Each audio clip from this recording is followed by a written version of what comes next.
오늘 본문에는 무슨 선한 일을 해야 영생을 얻을 수 있느냐고 묻는 이 부자 청년이 내 소유를 팔아 가난한 자들에게 주고 나를 따르라 라는 이 예수님의 말씀을 듣고는 근심하며 돌아간 후에 있었던 이 제자들과의 이 대화 내용이 소개되어 있습니다. 부자 청년의 반응을 보시고 부자들은 천국에 들어갈 수 없다라고 하시자 제자들이 깜짝 놀라서 그렇다면 누가 구원을 받을 수 있겠습니까? 라고 묻는 거예요. 왜냐하면 당시 사람들의 생각은 부자라는 건 하나님의 축복을 받은 증거라고 생각했기 때문이거든요. 그래서 이렇게 하나님의 복을 받은 사람도 천국에 못 간다면 그럼 과연 누가 천국에 갈 수 있느냐라고 물은 거예요. 그러면서 자신들은 이 청년과 다르게 모든 것을 버리고 주님을 따랐으니 그럼 우리가 받을 복, 우리는 뭘 얻을 수 있느냐라고 물은 거예요. 이에 대한 이 대답으로 주신 이 말씀, 이걸 오늘 우리가 집중적으로 좀 살펴보려고 하는데요. 자, 28절입니다. 예수께서 이르시되 내가 진실로 너에게 이르노니 세상이 새롭게 되어 인자가 자기 영광의 보좌에 앉을 때에 나를 따르는 너희도 12보좌에 앉아 이스라엘 12지파를 심판하리라. 또 내 이름을 위하여 집이나 형제나 자매나 부모나 자식이나 전토를 벌인 자마다 여러 배를 받고 또 영생을 상속하리라. 자, 여기서 우리에게 가장 강렬하게 들려오는 말씀이 뭔가요? 아마 나를 위해서 집이나 전토를 벌인 자는 여러 배를 받고 또 영생을 상속한다라는 이 말씀일 겁니다.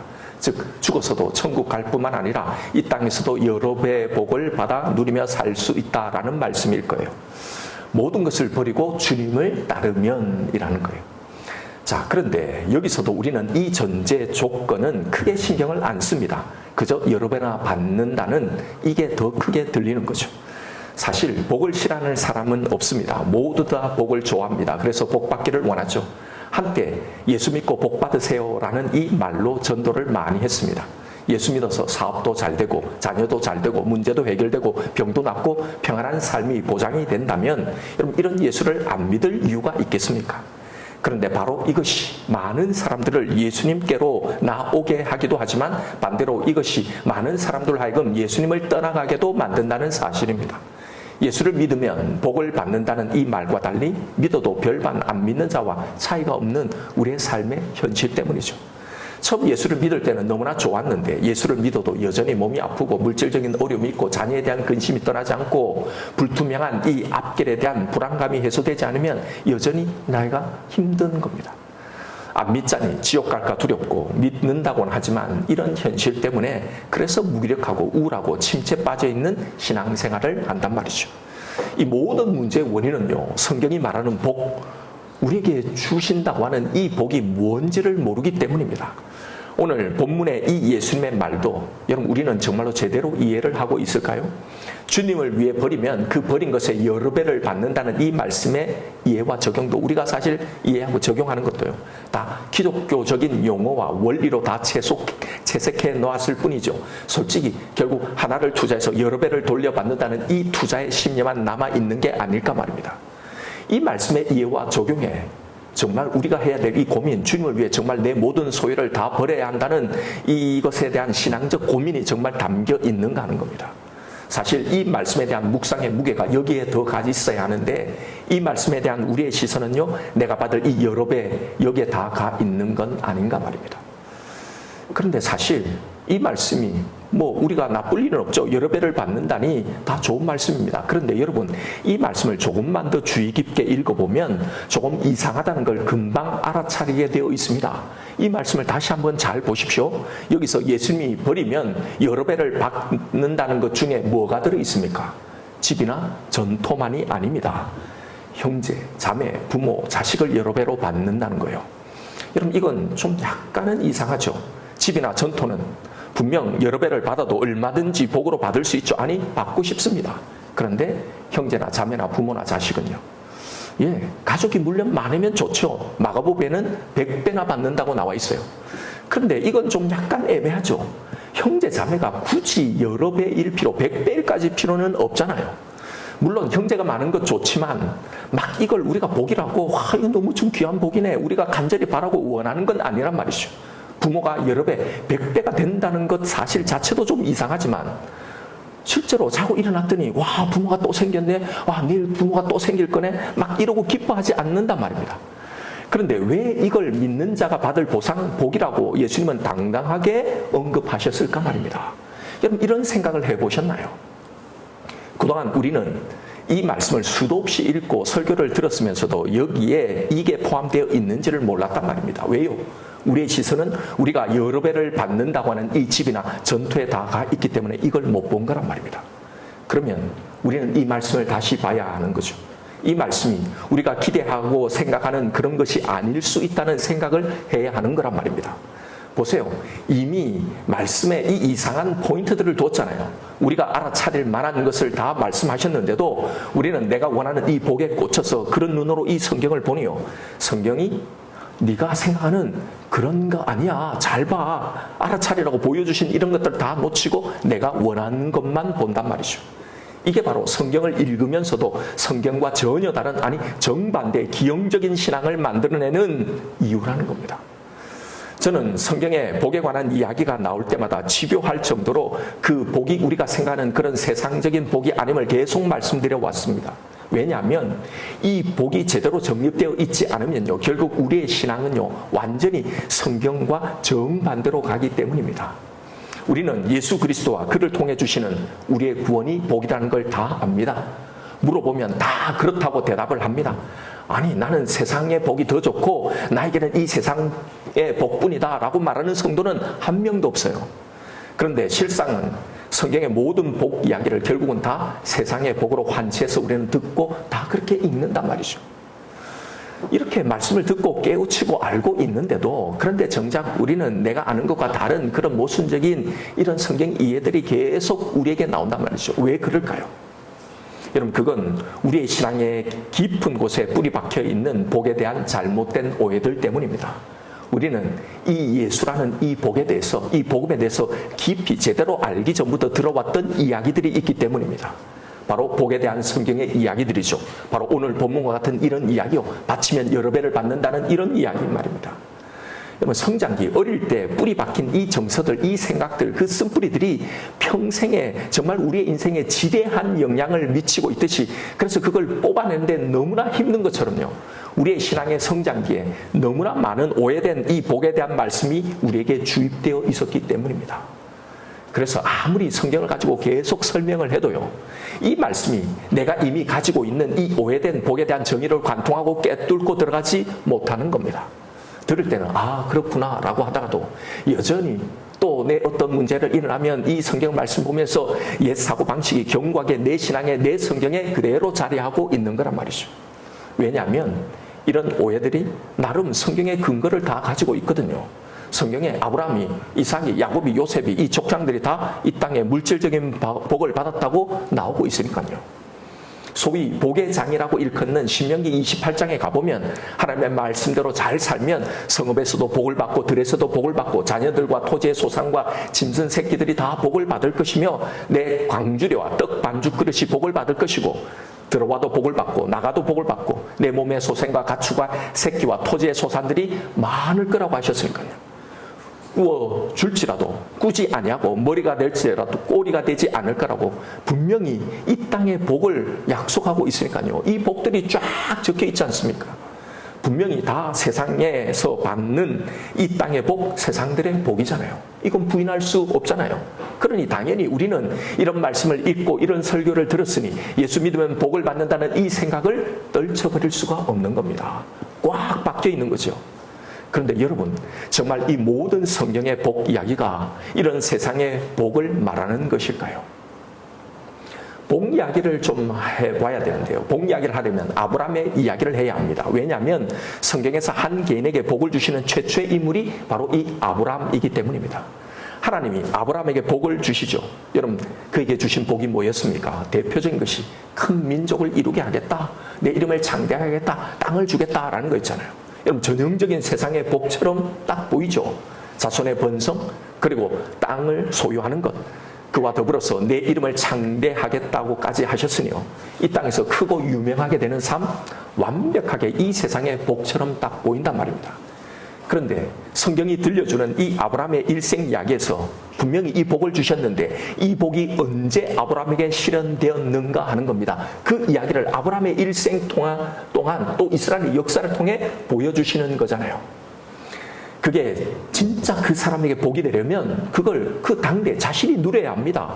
자신의 살아있을 때 그걸 받고 그걸 누리고 살 수 있어야 그게 진짜 그 사람에게 복이죠. 그런데 여러분, 아브라함에게 이 약속을 하셨는데 아브라함 자신 당대에 큰 민족이 되었나요? 아브라함 당대에 그 이름이 유명하게 창대하게 되었습니까? 아브라함 자신이 받은 이 약속을, 이 땅을 그가 정말로 그 당대에 다 소유할 수 있었나요? 전혀 아니죠. 아브라함 자신의 당대는 큰 민족도 이름이 창대하지도 땅도 소유하지 못했습니다. 성경은 아브라함에게 이 복을 주셨는데 아브라함 당대 이 모든 복이 실현된 게 아니라는 이 사실을 매우 중요하게 다룰 뿐만 아니라 이 사실을 메시지화하고 있다는 이 사실에 주목해야 합니다. 이걸 성경은 매우 강조하고 있단 말입니다. 구약의 역사 이야기를 통해서 이걸 강조하고 있는 거예요. 사도행전 7장 5절에 스데반의 이 설교에서 성경이 뭐라고 이것에 대해서 짚어주고 있습니까? 아브라함에 대해서 지금 이야기하고 있는 거예요. 그러나 여기서 이 가나안 땅에서요, 발붙일 만한 땅도 유업으로 주지 아니하시고 다만 이 땅을 아직 자식도 없는 그와 그의 후손에게 소유로 주신다고 약속하셨으며 하나님이 또 이와 같이 말씀하시되 그 후손이 다른 땅에서 나그네가 되리니 그 땅 사람이 종으로 삼아 400년 동안을 괴롭게 하리라 하시고, 자, 정작 아브라함에게 땅을 주겠다고 해놓고는 실제로는 땅 발붙일 만한 땅도 주시지 않았다는 거예요. 큰 민족을 이루게 하겠다라고 하셔놓고는 자식 한 명도 주시지 않았다는 겁니다. 그리고는 그 약속이 어떻게 이루어졌는지를 설명하고 있는데요. 400년 동안 남의 종이 되었다가 그리고도 바로 가나안으로 가면 얼마나 좋았을까요? 약속의 땅을 코앞에 두고 광야에서 40년을 빙빙 돌다가 겨우 들어갑니다. 근데 들어갔어도 자신보다 강한 민족들과 힘겨운 전쟁을 통해서 여러 우여곡절 끝에 겨우 차지하게 되잖아요. 그러면 여러분, 여기서 우리는 상식적으로 이 생각을 해야 하는 거잖아요. 이게 무슨 복인가라는 생각 말입니다. 보세요. 성경은요, 우리 보고 착각하거나 혼돈하지 말라고, 절대로 이걸 잘못 읽지 말라고, 잘못 생각하지 말라고, 이건 니들이 생각하는 그런 세상적인 복이 아니라는 걸 분명히 알아차리도록, 모를 수 없도록 강조해놔서 다 적어놨는데도 우리는 이걸 다 무시하고 내가 원하는 것만 본단 말입니다. 아, 아브라함은 하나님을 이렇게 잘 믿어서 세상적인 복을 받고 거부가 되었다고, 그래서 그가 우리의 믿음의 조상이라고, 우리도 이런 믿음을 가져서 하나님 앞에 이런 복을 받자고, 다 이렇게 본단 말입니다. 여러분, 결국 성경이 말하는 아브라함이 받은 이 복이 뭐였다는 겁니까? 아들이었죠. 땅이었죠. 씨에 대한 약속입니다. 가나안 땅에 대한 약속이에요. 이건 뭘 말하는 거였습니까? 다 예수 그리스도와 그를 통해 주실 이 구원이라고 했잖아요. 성경은 아브라함에게 그리고 우리에게 주신 가장 큰 복이 뭐였다고 말하는 겁니까? 바로 예수 그리스도라는 겁니다. 창세기에서 이 공부를 했잖아요. 아브라함의 복 이야기가 이것에 대한 이야기였다는 걸 말입니다. 족장들의 이야기도 마찬가지입니다. 이 이야기를 저는 수차례 드렸습니다. 여러분, 이걸 정말로 잘 이해하고 계셔야 합니다. 왜요? 이 창세기의 족장들의 이야기가 성경 전체를 바라보는 중요한 창이기 때문에, 해석하는 틀이기 때문이에요. 창세기의 족장들의 이야기는 모두 복을 받아 누리는 해피엔딩으로 다 끝나고 있죠. 아브라함은 자신의 복이라고 생각했던 자신의 소원인 아들을 받았고, 야곱은 물질의 복을 받아서 거부가 되었죠. 요셉은 자신이 꾸었던 이 꿈을 이루어서 국무총리가 되는 이 복으로 다 끝납니다. 우리는 이걸 보고, 아, 하나님을 이렇게 잘 믿으면 이렇게 이 세상에서 거부가 되고 내가 꿈꾸는 이 꿈을 다 이루고 성공하는 복을 받는구나 라고 적용해 버리는데요. 성경은요, 이걸 말하려고 족장 이야기를 한 게 아니잖아요. 아니, 그래도 아브라함이, 야곱이 소유가 많았던 건 사실 아닙니까? 요셉이 꿈을 이루고 성공한 건 사실 아닙니까? 하나님의 축복으로 그렇게 된 것 아닙니까? 라고 말할 겁니다.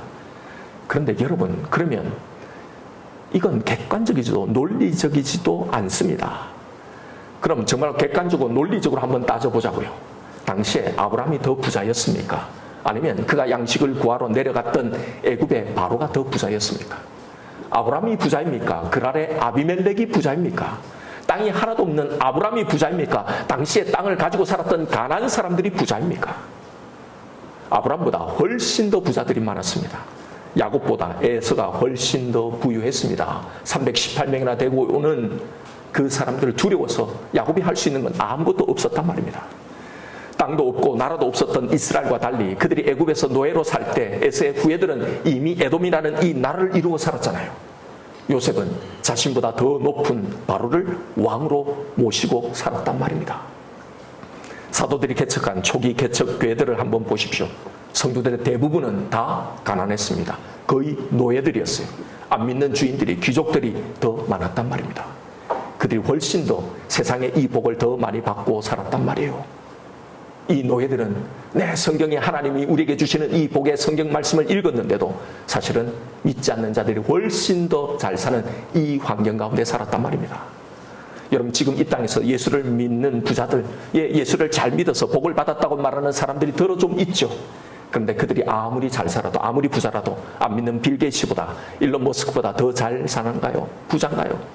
여러분, 성경이 말하는 이런 것이 진짜 복이라면, 정말 잘 믿는 이런 자에게 이런 복을 주신다는 거라면 세상에서 가장 부자가 하나님 믿는 자여야 하잖아요. 재벌까지 안 가더라도 우리가 체감적으로 우리의 주위를 봐도요, 이건 명확하게 드러납니다. 솔직히 예수를 안 믿는 자들이 더 잘 사는 경우가 훨씬 더 많잖아요. 그런데 세상적인 복을 어떻게 예수를 믿는 자가 받는 복이라고 할 수 있냐 말입니다. 이건 논리적으로, 객관적으로 전혀 맞지 않는 걸 우리가 지금 주장하고 있는 거란 말입니다. 이미 창세기에서 나온 이 인류의 두 운명에 대한 하나님의 백성과 세상 나라 사람들의 이 그들의 족보에서 이게 여실히 드러났잖아요. 성경이 뭐라고 증언했습니까? 세상 나라들이 훨씬 더 강하고 부하고 잘 산다고요. 정말 하나님의 복, 그 대표적인 복이 우리가 생각하는 대로 이 세상의 복이라면 여러분, 그들보다 더 비교가 안 될 정도로 강하고 부유하게 하셔야 하잖아요. 이게 아니라는 것이, 조금만 상식적인 생각을 가지고 성경을 보면 금방 알 수 있게 다 해놓으셨단 말입니다. 아니, 노골적으로 성경이 말하는 복은 이런 것이 아니라고 분명히 말하고 있잖아요. 그래서 다 고난과 어려움을 이야기하잖아요. 그래서 족장들의 최종 이야기들이 여러분 사실은 다 어떻게 끝납니까? 우리는 다 그들이 세상의 복을 받아 누렸다는 걸로 끝이 난다고 그렇게 보고 있지만, 진짜 성경의 끝을 보십시오. 이 이야기의 끝을요, 성경은 이들이 받은 이 복에 대해 어떤 결론을 내리고 있습니까? 족장들은 자신이 살았던 이 신앙생활을 통해서요, 이 땅의 복이 아니라 진짜 복을 발견했더라라는 겁니다. 이게 이 이야기의 끝이에요. 그들도 처음에는 자식이 자기의 복이었어요. 아버지의 재산이 자신의 복이었습니다. 자신의 꿈을 이루는 게 복인 줄 알았는데, 그런데 그게 아니라는 걸 깨닫고는, 그래서 아브라함은 자신의 복의 상징물인 이삭을 바칠 수 있었다는 거잖아요. 이게 진짜 복이라면 하나님이 그걸 바치라고 했겠어요? 아니라는 걸 아니까 이 진짜 복을 위해서 기꺼이 바치게 되는 거란 말입니다. 평생 물질의 복을 쫓아 살았던 야곱은요, 결국 자신이 받은 이 복이, 하나님이 자신에게 약속하셨던 이 복이 이 땅의 복, 물질의 복이 아니라는 걸 알고요, 양식을 얻으러 간 이 제국의 왕인 이 바로 앞에서 그는 전혀 주눅들지 않고 당당히 축복할 수 있었던 거예요. 이건 뭘 말합니까? 나는 너보다 더 복받은 자다. 내가 진짜 복을 받은 자다. 그래서 복을 빌어줄 수 있었단 말입니다. 그래서 결국 그가 자신의 자녀들에게 유언으로 남긴 창세기 49장의 이 축복의 유언이 뭐였습니까? 세상적인 복이 아니었어요. 다 하나하나가 다 예수 그리스도에 관한 예언이었던 거잖아요. 요셉은 자신의 꿈이 아니라 하나님이 자신을 통해 당신의 백성을 구원하시려 했다는 이 구원을 예수 그리스도의 이 예표라는 걸 알았단 말입니다. 여러분 보세요. 다 알려주고 있잖아요. 선명하고 분명하게 말입니다. 전혀 오해할 수 없도록 분명하게 보여주고 있단 말입니다. 여러분, 아까 말씀드렸던 기복신앙이들이 가장 좋아하는 신명기 28장의 복의 말씀도 한번 살펴볼까요? 다 세상의 복처럼 보인다고 했죠. 그런데 잘 보십시오. 거기는 복만 나와 있는 게 아니라 저주가 함께 나와 있잖아요. 이건 이걸 다 지키면 복을 받고, 만약 이걸 못 지키면 저주를 받는다, 이걸 말하는 게 아닙니다. 여러분, 신명기의 결론이 무엇입니까? 이 복과 저주를 딱 이야기해 놓고 이걸 지키면 복을 준다는 게 아니라고 했잖아요. 뭐라고 했습니까? 너희들은 못 지킨다. 죽었다 깨어나도 이걸 못 지킨다. 그래서 결국은 너희들은 이 땅에서 망하고 멸망에 가서 쫓겨나고 이 저주 가운데 이 저주를 다 받고 살 거다라는 거였잖아요. 이걸 그들에게 알게 하려고 이 율법을 주신 거라고 했잖아요. 그런데 이걸 가지고 하나님 잘 믿으면 이런 복을 준다는 걸 강조한다는 건요, 이건 전혀 완전히 왜곡된 적용이잖아요. 성경과 정반대 것을 말하고 있는 거란 말입니다. 여러분, 객관적으로 이 말씀을 다시 보란 말입니다. 우리는 이 말씀을 보면서 잘 지켜냈을 때 내가 받을 복만을 바라보죠. 못 지켰을 때의 저주는 아예 생각을 안 하는 겁니다. 그러니 이렇게 믿으면 복을 준다는 이것만 붙드는 거죠. 그런데 다시 생각해 보십시오. 사실 우리가 하나님을 잘 믿을 때가 많습니까? 아니면 못 믿을 때가 많습니까? 못 믿을 때가 압도적으로 많아요. 그럼 사실상 우리는 여기서 복이 아니라 저주를 더 크게 봐야 하는 거잖아요. 왜요? 나는 이걸 못 지키니까. 그래서 나에게 해당되는 건 사실 이 복이 아니라 이 저주니까요. 그래서 사실은 거기에 저주받는다는 이야기가 복의 이야기보다 3배나 더 많이 나와요. 가서 한번 확인해 보십시오. 그러니 여러분, 이건 잘 믿으면 너희들에게 이런 복을 줄 거니까 잘 해봐라는 말씀이 아니란 말입니다. 고로 여러분, 이 복과 저주의 말씀이 우리에게 말해내는 실질적인 이야기가 뭡니까?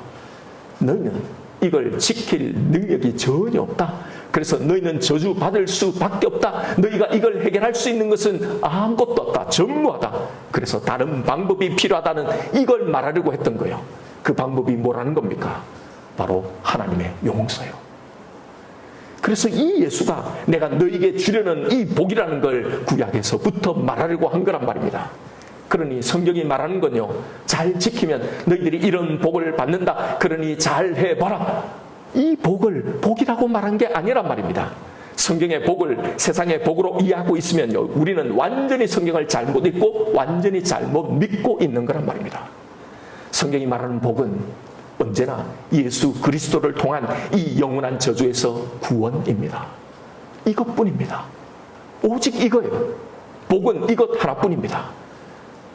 그런데 왜 성경은 이걸 다 세상적인 복으로 그렇게 기록해놓고 표현해놓고 있을까요? 그 이유는 그 복의 진짜 완성, 그 복의 실체를 우리가 온전히 확인하는 것, 온전히 누리는 건 사실상 죽어서이기 때문입니다. 죽은 후에 영원한 천국 그 내세에서, 그 세상에서 이게 확인되어지기 때문이에요. 그런데 죽어야만 온전히 알고 확인하게 되고 누리게 될 이 복음을 살아있는 성도들에게 설명을 해야 하는 거잖아요. 아무도 죽음 저편에 갔다가 다시 살아날 사람은 없단 말입니다. 그래서 하나님의 이 구원을 믿는 사람의 이 결말을 결국 이렇게 믿으면 이 결국이 어떻게 되는지를 이 땅에 발을 딛고 살아가는 우리가 이해할 수 있는 이 방식으로 설명을 해준 거란 말입니다. 그게 바로 이 땅의 복들이죠. 그러니 여러분, 이건 진짜 복이 아니라 모형이란 말입니다. 여러분, 예수를 믿으면 우리가 받게 되는 이 복이 뭔지를 이해하는 게 매우 중요합니다. 이게 우리의 신앙의 전부일 정도로 매우 중요한 거예요. 왜냐하면 이 복에 대한 정확한 이해가 없으면 그 사람은 절대로 영적인 사람이 될 수 없습니다. 영적인 것을 전혀 볼 수 없어요. 이 복을 전혀 볼 수 없기 때문입니다.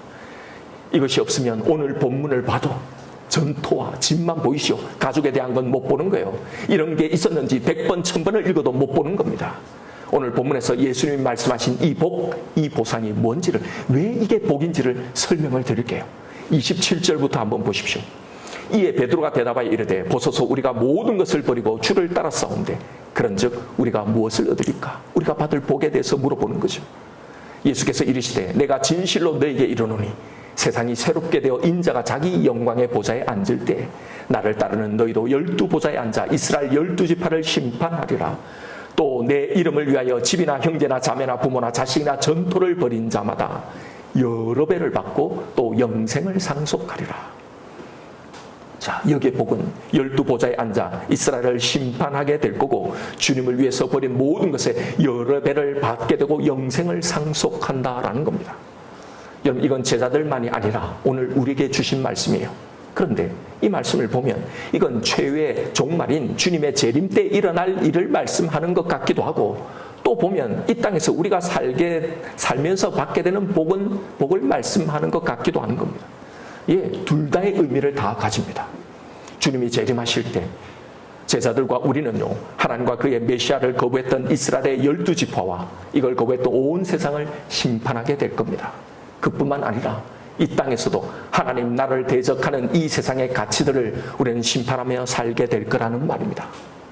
상징적인 이 행동이 바로 주님을 위해서 세상의 가치의 이 상징인 집이나 전토나 형제나 자매나 부모나 자식을 버리게 된다는 겁니다. 그런 우리에게 우리가 버린 것에 여러 배를 받는다고 지금 말씀하신 거예요. 그런데 집이나 전토는 분명 확실하게 여러 배를 받는 것이 복이라는 데는 이견이 없지만 형제, 자매, 부모, 자식 여러 배를 받는다는 게 좀 이상하다고 했죠. 이게 무슨 의미일까요? 이게 왜 복이 될까 말입니다. 자, 좀 더 설명을 해보죠. 이런 일이 언제 일어난다고 하신지를 잘 한번 보십시오. 28절에 세상이 새롭게 되어 인자가 자기 영광의 보좌에 앉을 때, 이때입니다. 이때 이런 일이 일어난다는 건데, 이때 이 복을 받아 누리게 될 거라는 건데, 여러분 이때가 언제입니까? 1차적으로는 주님이 재림할 때를 말하는 거겠죠. 그러나 이건 그때만을 말하는 게 아닙니다. 만약에 그렇게 되면 이 복은요, 예수님이 재림할 때까지 우리는 이 땅에서 결코 이 복을 누리지 못하는 겁니다. 전혀 누릴 수 없고 재림 때만 받을 수 있는 거죠. 그때만 누리게 되는 거란 말입니다. 그러니 그때가 아니죠. 여기서 인자가, 즉 주님이 영광의 보좌에 앉을 때가 언제냐는 겁니다. 히브리서 12장 2절에는 이것에 대해서 말씀해 주고 있어요. 믿음의 주요 또 온전하게 하시는 이 예수를 바라보자. 그는 그 앞에 있는 기쁨을 위하여 십자가를 참으사 부끄러움을 개의치 아니하시더니 하나님 보좌 우편에 앉으셨느니라. 자, 여기에 예수님이 언제 영광의 이 보좌에 앉으셨다고 나오나요? 십자가를 참으사 그 십자가를 지시고 부활하신 때입니다.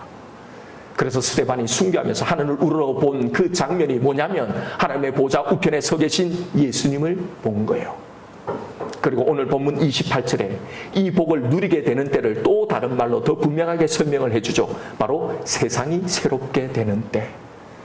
이 말은요, 시작 성경에 딱 2번밖에 나오지 않는 말인데 그게 여기와 디도서 3장 5절에 나와요. 거기에는 이렇게 되어 있습니다. 우리를 구원하시되 우리의 행한 바 의로운 행위로 말미암지 아니하시고 오직 그의 긍휼하심을 따라 중생의 씻음과 성령의 새롭게 하심으로 하셨나니.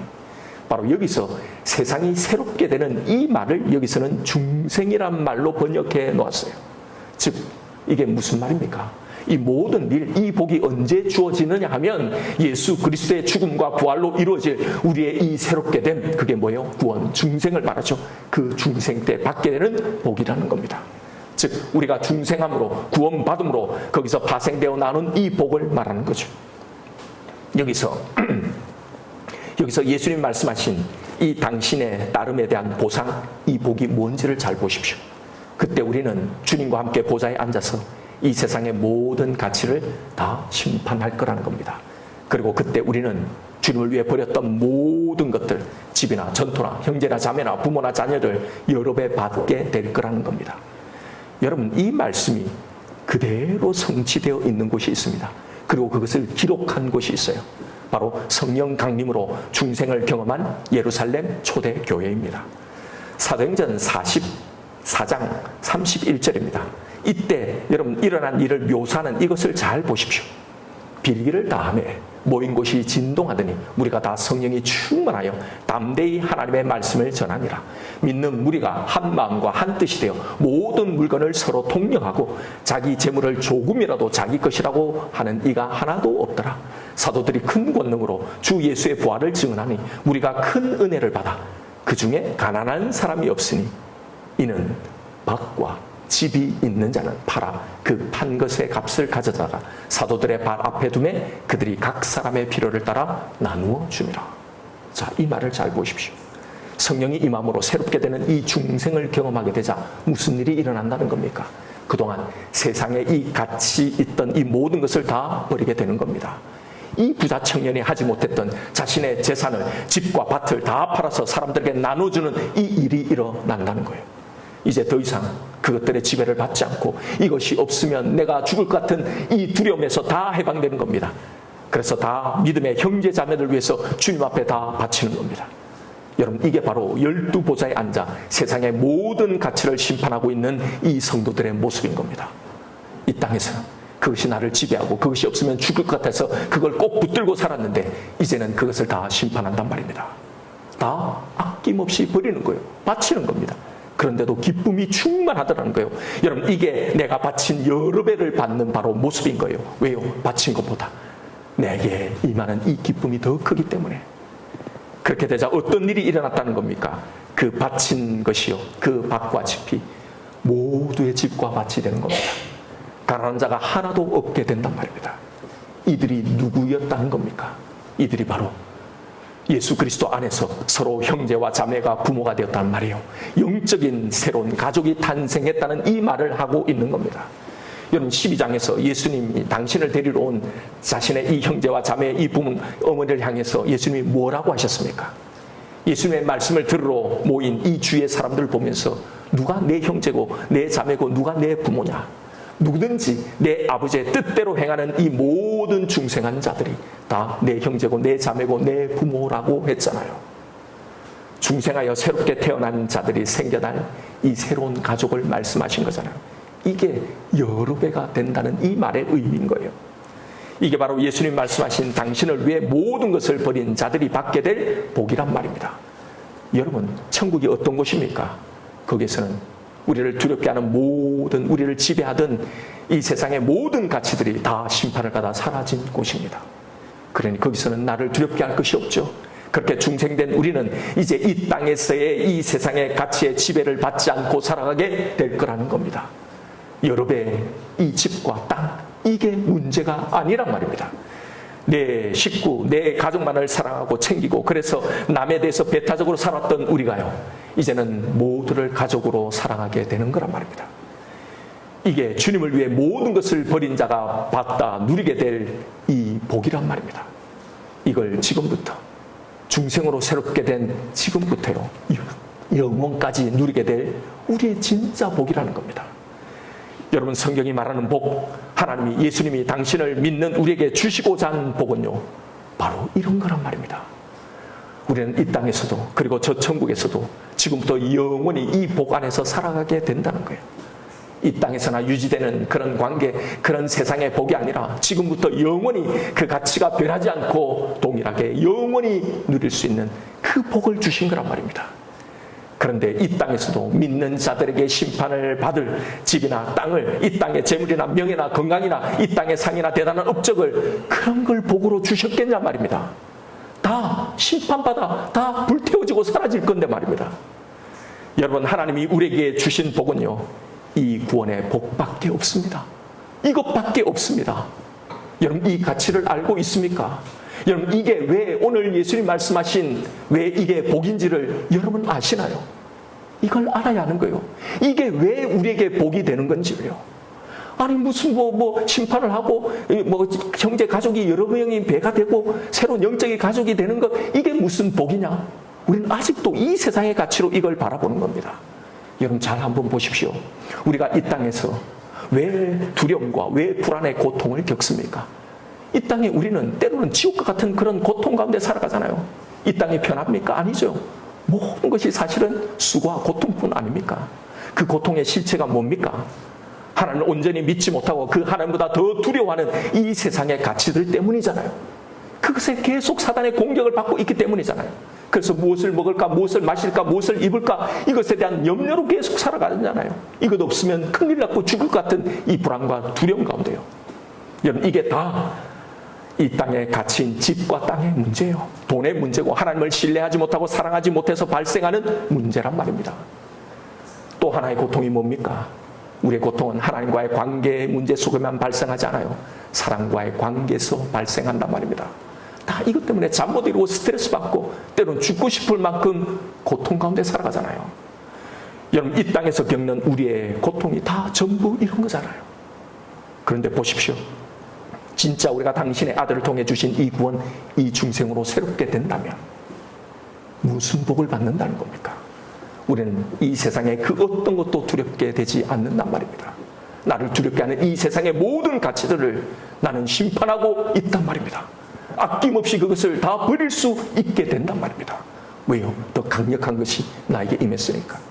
그리고 이 세상의 모든 사람들을 정말로 내 가족같이, 내 자식같이 다 사랑하게 된단 말입니다. 다 용서하고 다 용납하고 다 받아들일 수 있게 되므로 이 땅의 모든 고통이, 이 고통의 저주에서 우리는 진짜 구원을 누리며 살게 되는 거란 말입니다. 여러분, 이 모든 고통이 사라진 이 상태를 한번 생각해 보십시오. 이걸 누리고 살아가는 내 심령의 상태, 내 삶의 상태를 한번 보시란 말입니다. 내게 있는 이 모든 염려와 걱정과 고통이 완전히 사라진 상태, 바로 이게 천국의 삶이잖아요. 바로 이걸 말씀하고 있는 거란 말입니다. 이게 바로 여기서 예수님이 말씀하신 여러 배의 복을 말하는 거예요. 이건 우리가 생각하고 있는 이 세상의 복이 절대로 줄 수 없는, 그걸 아무리 가져도 해결할 수 없는, 그것과 비교할 수 없는 진짜 복이란 말입니다. 그런데 다 이런 복을, 이 예수를 다 이 세상에 썩고 불태워질 심판받게 될 것으로 싹 다 벗고 믿고 있다면 여러분 어떡하겠냐 말입니다. 그러니 이렇게 믿으니요, 믿어도 이 복을 볼 수도 알 수도 누릴 수도 없고, 믿어도 행복하지 못하고 만족하지 못하고 불행하게 사는 거란 말입니다. 정작 그런 복을 받았는데도 말입니다, 무엇이 문제입니까? 우리의 축복관, 우리의 복의 관이 잘못된 거예요. 복이 무엇인지를 성경이 말하는 이 복을 전혀 보지 못하고 다른 복을 다 붙들고 믿고 있단 말입니다. 그러면서도 이게 뭐가 어떻게 잘못된지를 모르고 계속 거짓 복을 또 찾아 또 그렇게 살아가는 거란 말입니다. 아니, 분명히 성경은 예수를 믿으면, 하나님을 믿으면 이렇게 잘 살고 된다는데 내 형편은 왜 이런 거지? 이러면서 말입니다. 복이 잘못 정의되어 있으니 말입니다. 이렇듯 성경이 말하는 복은요, 하나님 믿으면 너희가 이렇게 세상에서 거부가 되고 너희가 계획하고 하는 모든 꿈을 다 이룬다는 이 세상적인 복을 말하는 게 아니란 말입니다. 구원받는 우리가 누려야 할 진짜 복이 무엇인지를 제대로 알아야 합니다. 그리고 그걸 누리며 살아야 하는 겁니다. 예, 오늘 이걸 이렇게 들어도 이걸 안다고 해서 우리는 바로 그것을 온전히 다 100% 누리지 못하겠죠. 그런데 여러분, 우리가 축구나 수영이나 어떤 운동을 즐기면서 하게 되기까지 어떤 일을 거칩니까? 수많은 레슨과 연습을 통해서 점점 내 실력이 쌓아가면서 드디어 그것에 대한 즐거움을 알고 그것을 누리듯이요, 우리의 신앙생활도 바로 이런 거란 말입니다. 그런데 제대로 된 걸 가지고 연습을 해야죠. 복이 뭔지를 제대로 알아야 그 복을 향하고 그 복을 가지고 이런 연습을 할 수 있는 거란 말입니다. 엉뚱한 걸 가지고 이 연습을 하면 수십 년을, 평생을 믿어도 그 복을 알지도 누리지도 못한단 말입니다. 그래서 여러분, 하나님은 아브라함에게 이 복을 약속하시면서 마지막 한 가지 명령을 내리신 거예요. 창세기 12장 2절입니다. 아브라함에게 내렸던 이 복을 선포하는 장면이죠. 여기에 큰 민족을 이루리라, 복을 주겠다, 이름을 창대하겠다, 다 복을 말씀하셨죠. 여기에 이루겠다, 주겠다, 하겠다 다 선언으로 되어 있습니다. 그런데 마지막 한 가지는 명령으로 되어 있단 말입니다. 되라, 너는 복이 되라 라고요. 복을 주겠다고 말씀해 놓고는 복이 되라는 명령을 하신다는 사실입니다. 제가 창세기 강의 때 설명을 드렸는데요, 여러분 굉장히 중요한 부분입니다. 이 말의 의미를 이해하셔야 합니다. 너무나 중요한 부분이에요. 여러분, 성경이 말하는 복은요, 내가 무엇을 가지고 있는가가 아니라 내가 어떤 존재가 되는가라는 거예요. 하나님의 의도는 당신의 자녀들이 이 세상의 복이라고 생각하는 것들, 돈이나 명예나 건강이나 능력이나 이런 복을 가진 사람이 아니라 우리 자체가 복이 되어 있는 이 사람, 이걸 원하신다는 겁니다. 이게 당신의 목적이라는 거예요. 이건 우리 자체가 복이 되어야 하는 이 사명을 받은 사람이라는 말입니다. 그래서 우리 존재 자체, 우리의 삶 자체가 복이 되어져 가야 하는 이 사명이 우리에게 있다는 거예요. 즉 예수 그리스도를 통해서 하나님께 받은 이 복이 나에게 체화되는, 내가 점점 복으로 변해가는 이 과정이 있어야 한다는 겁니다.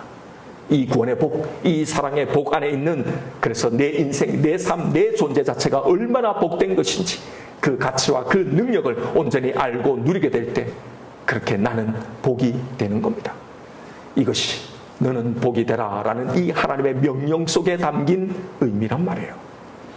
그러면 무엇을 통해 어떻게 우리는 복이 될 수 있나요? 바로 우리의 삶입니다. 우리의 신앙생활을 통해서 그것이 이루어지는 겁니다. 그래서 우리의 신앙생활이 이 복의 레슨이라고 한 거예요. 우리의 우여곡절, 자충우돌, 때로는 구질구질하게 느껴지는 내 삶의 여정을 통해 이게 무슨 복이냐라고 생각하는 이 내 삶을 통해서요, 거기에서 내가 기대했던 그 거짓의 복들이 내 안에서 하나씩 하나씩 무너지는 바로 그 시간들을 통해서 우리는 비로소 복이 되어 가는 겁니다. 그래서 아브라함에게도 그저 큰 것 바라지 않고 자식 하나, 남들 여럿 있는 자식 그 하나만을 바란 그가요. 사실 그게 그의 복이 되었던 이 아브라함이 이제는 그 복이 그 자식이 복이 아니라는 걸 깨닫는 거예요. 그것마저 드릴 수 있었던 하나님이 사랑하고 선택하신 나 자신이 복이라는 걸 깨달아 누린 이건요. 이게 아브라함의 일생을 통해서 그게 명령하신 이 복이 진짜 이루어졌다는 걸 말씀하고 있는 겁니다. 약속하신 그 큰 민족이 내 당대에 이루어지지 않았어도, 그 땅이 다 나의 소유가 되지 않았어도, 발붙일 땅이 없었어도요, 그는 복이 되어 갔단 말입니다. 이 세상에 복이 하나도 없어도요. 그러니 보십시오. 복의 결정판이 무엇입니까? 성경이 말하는 복의 결정판은요, 나를 사랑하시고 나를 이렇게 구원하신 그 하나님을 아는 겁니다. 그의 영광과 그의 사랑과 그의 성실과 나를 향해 품으시는 그 신실함을 내가 아는 건요. 바로 그 하나님이 내 아버지가 되신다는 걸, 이걸 가슴 깊이 아는 것, 이게 복의 극치란 말입니다. 이것이 그 내면에 가득한 사람을 성경은 복된 사람이라고 하는 거예요. 이 땅에 많은 재산을 가지고 많은 명예를 가지고 사는 그 사람이 아니라요. 하나님을 믿고 살아가는 내 삶, 내 인생, 예수 안에서 걸어가는 내 신앙의 길이 그래서 복인 겁니다. 그래서 이미 복된 자는요, 세상에 이 복에 연연하거나 주눅들거나 그것을 가지려고 목매달리지 않아요. 이미 복된 자는 환경에 이리저리 흔들리지 않는단 말입니다. 다른 사람과 비교하지 않는단 말이에요. 왜냐하면 내 인생, 내 삶, 내 존재 자체가 이미 복이 되어 있다는 걸 알고 있기 때문에요. 그러니 여러분, 세상의 복을 부러워하지 마십시다. 거기에 혹해서 다른 사람을 비교하며 우울해하며 살아가지 마십시다. 다른 복은 없습니다. 다른 복은 다 가짜입니다. 오직 하나만이 복입니다. 예수 그리스도, 우리에게 주신 이 구원, 그가 주신 이 구원의 능력요, 오직 이것만이 우리를 살게 하고, 이것만이 우리를 행복하게 하고, 이것만이 우리의 모든 것들을 충만하게 하는 복인 겁니다. 가장 이런 큰 복을 가졌는데도 내 삶에 만족이 없다는 것은요, 예수가 나에게 가장 큰 복이라고 말은 그렇게 하지만 실제로 내가 원하는 복이 따로 있어서 그런 거예요. 여러분, 먼저 된 자로 나중되고 나중된 자로 먼저 된다고 한 건요, 이런 경고에도 불구하고 끊임없이 말씀해주는 이 성경의 말씀에도 불구하고 여전히 이 땅의 복 때문에 진짜 복을 잃을 자들이 많을 거라는 경고인 겁니다. 그래서 여러분, 우리의 신앙생활에서 일어나는 일들을 우리는 제대로 해석해내야 하는 겁니다. 나는 분명히 구원을 받아서 이 복을 받았고 이 복을 안에 있는데 내 삶에 문제들이 있는 것, 왜 세상에 이 복들이 나는 하나도 없을까? 여러분, 이건 잘못된 게 아니란 말입니다. 바로 이것을 통해 하나님은 이미 나에게 주신 이 복을